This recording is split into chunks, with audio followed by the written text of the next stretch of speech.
Welcome everyone to another unboxing. Today, you've probably guessed it already, it's the Flesh Hounds. So these guys are demons of Khorne, and they're just excellent. They really are. I didn't dislike the old ones, the old metal ones, but you have to pin them with an inch of their life. Whereas these guys, you know, that's not an issue. Standing on one foot, imagine the metal ones. Yeah, that's not going to happen.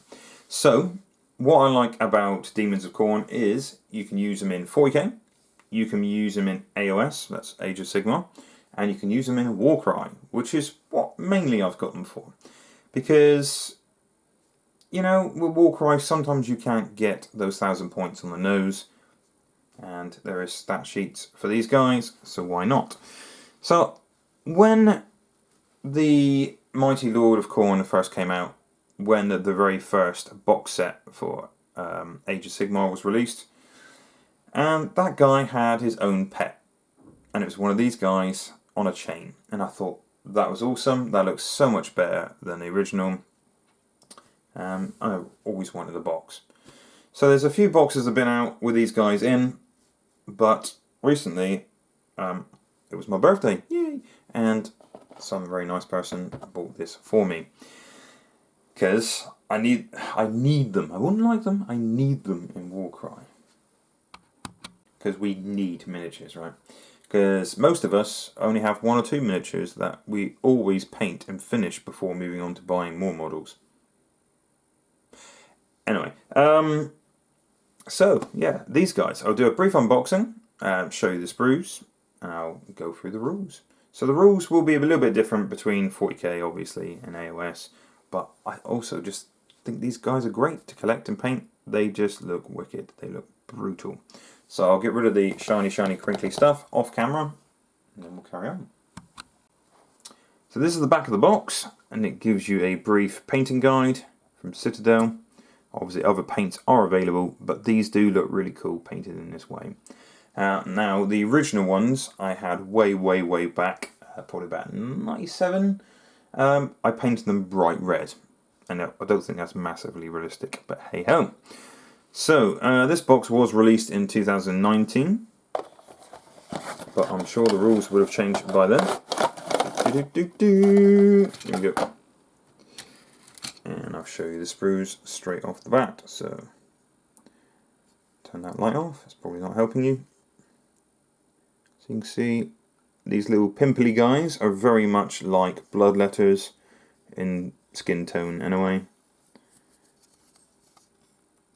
You can see the classic spines on their backs and their brass collars. Brass collars of Khorne. Have bases. So obviously this kit, as you can tell by the number of bases, is enough to make 5 models. It doesn't look too hard to assemble either, and once again I would recommend plastic glue.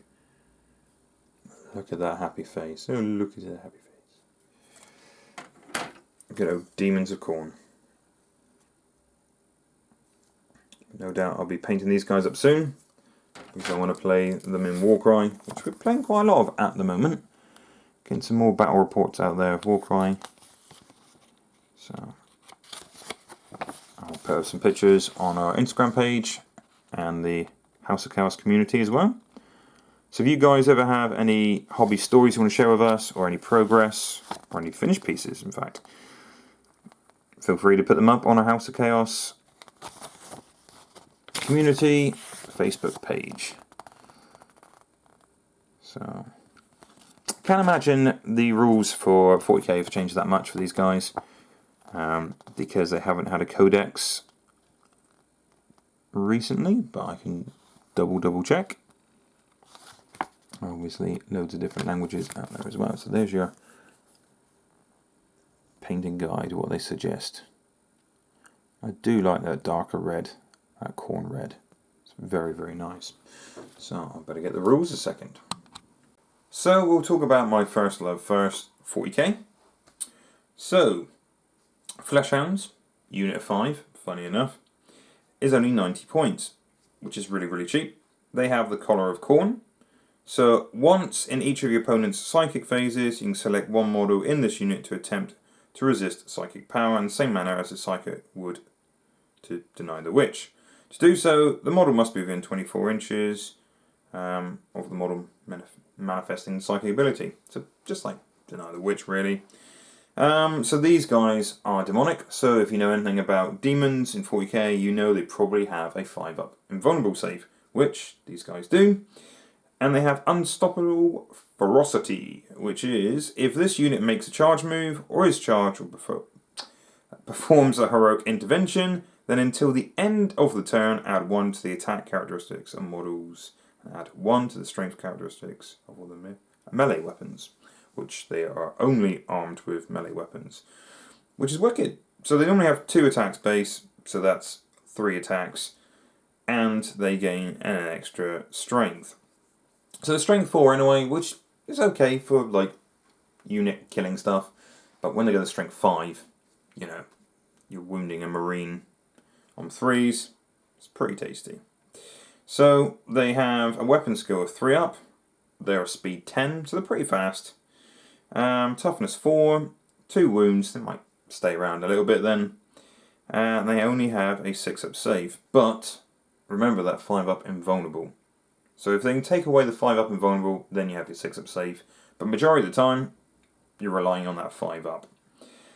So, with 3 attacks base most of the time, and strength 5, that's not bad. 3 attacks, so that's 15 attacks in the unit. That's right, I can math, people. Hitting on 3, and probably wounding on 3 if they're going against infantry.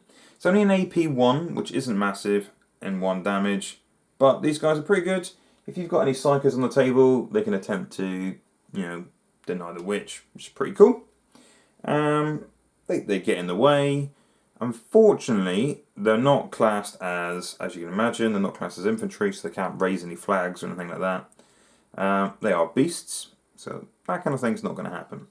But, you know, it's nice to see them on the table. They are pretty cheap, so if you had lots of them on the table, that would be pretty nasty.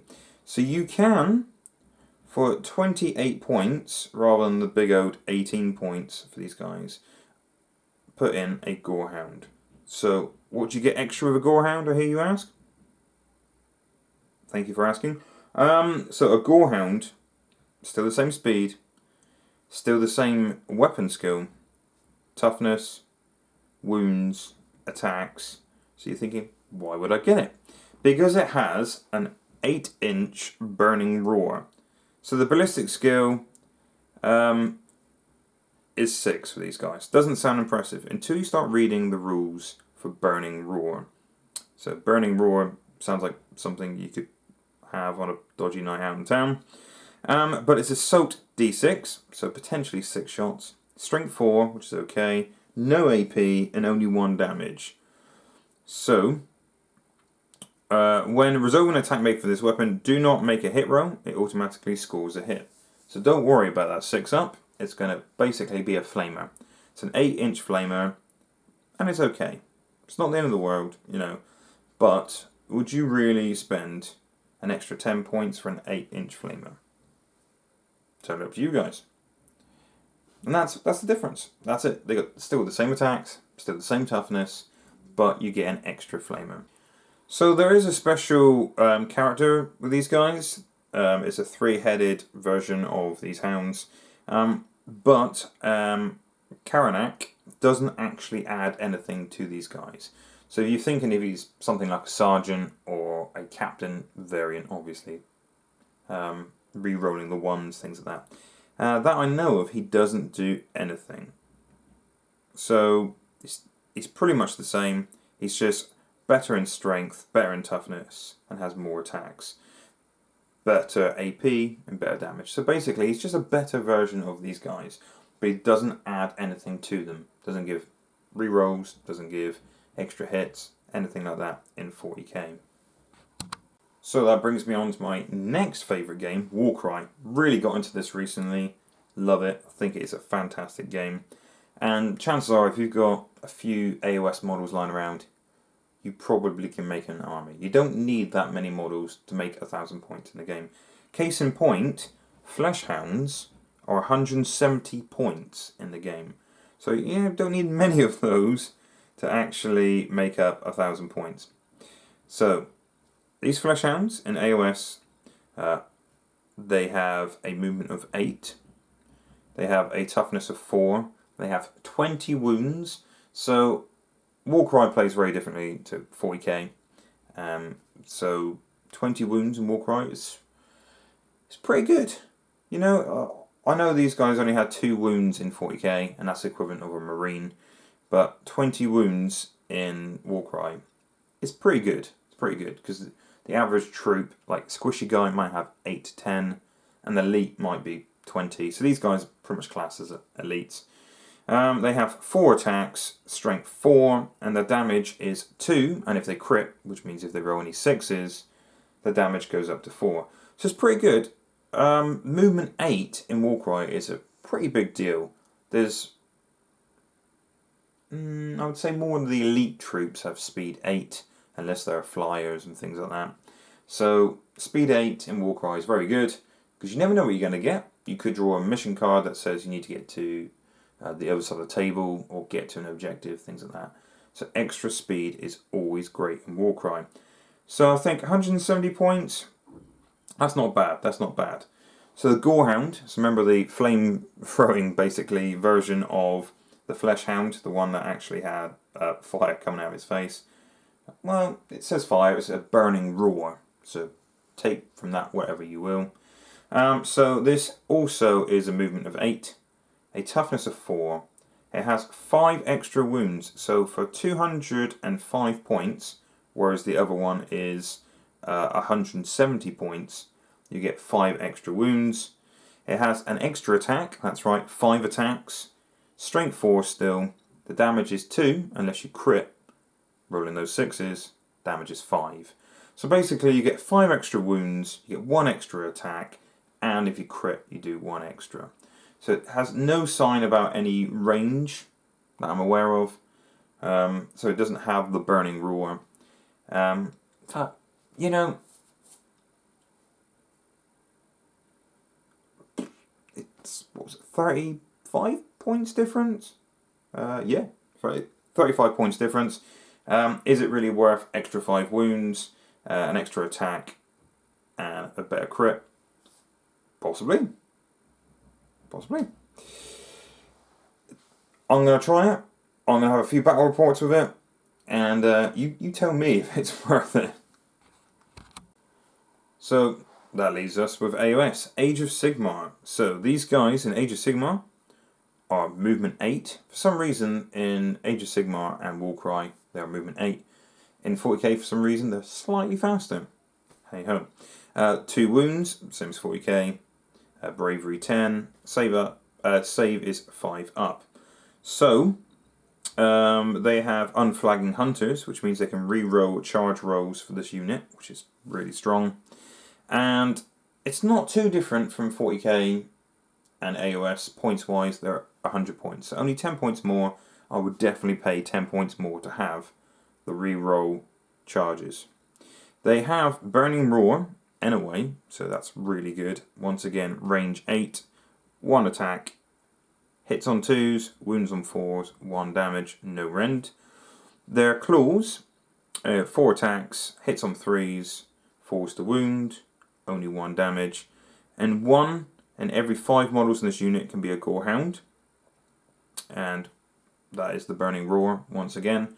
So once again, you can't have 5 models in the unit with Burning Roars, because that would be insane. And they have the Collars of Khorne, which isn't too dissimilar from 40k either. So they're pretty much the same in 40k. They still have the same number of wounds. They don't have a save against mortal wounds. You know, it is basically just the 5 up in AOS. But I would take that possibly over the reroll charge rolls. So it's pretty good. So like I said, it's not much difference in 40k and AOS with these guys. They're pretty cool. I really do rate the models. I think they look badass. And once again, you can have Karanak as well. If you're interested in any rules about him. In AOS, he is movement 8, 5 wounds, so pretty much the same. But he has a 4-up save this time round. He also has the brass collar as well. Slightly different because it's the brass collar of Bloody Vengeance. So if you dispel, it suffers D3 mortal wounds to the caster, which is pretty nice. So, Call of the Hunt. Once per game during the hero phase, you can summon a unit of 5 Flesh Hounds to the battlefield, which is pretty good. Because you can summon demon units to the battlefield in 40k anyway. That's basically how that transfers over. And Prey, the Blood God. Before the first battleground, you pick one hero to be this model's quarry. You can reroll the hit rolls and wound rolls if it's targeting a hero. I think that's really good. I think it's really, really strong. But once again, it does not give anything to other Flesh Hounds.